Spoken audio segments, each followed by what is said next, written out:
घरे आइले मारादा। अच्छा उता मारे बेदरादा हो कोने रखल बाड़े आगू में तो लागल रहे सराधा हो उता कोई दिल गरादा हो। ए भौजी का हो आओ ना रे हम बानी ना। अरे ना जी भौजी खाली नहीं रही तोहार ना भी हो कहो हमारा से कोई तुमको लाभी हो।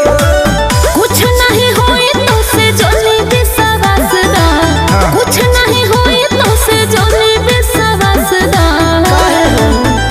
अरे भैया नया है तो नया साया देवो रे गना से तो भैया नया है तो नया साया देवो रे गना से तो।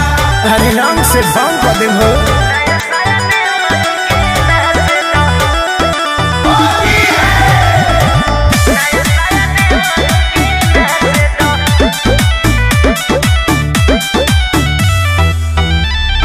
हमारो जवानी बात नाइस हो उम्र हो तात 22 हो।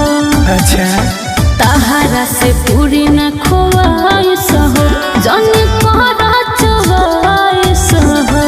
ना रे भौजी अच्छा सुन ना का जनी सोनू सरगम के देखा ओ जन हो ताहर रमे दे हम दुनो हाई लो जन हो।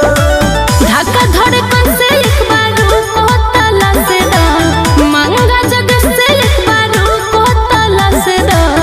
ना ना ना अरे भैया नई है तो हाँ तो नया साया देवर के ना से भैया नई है तो नया साया देवर के ना से। आप कितना गंदा बात करते हैं।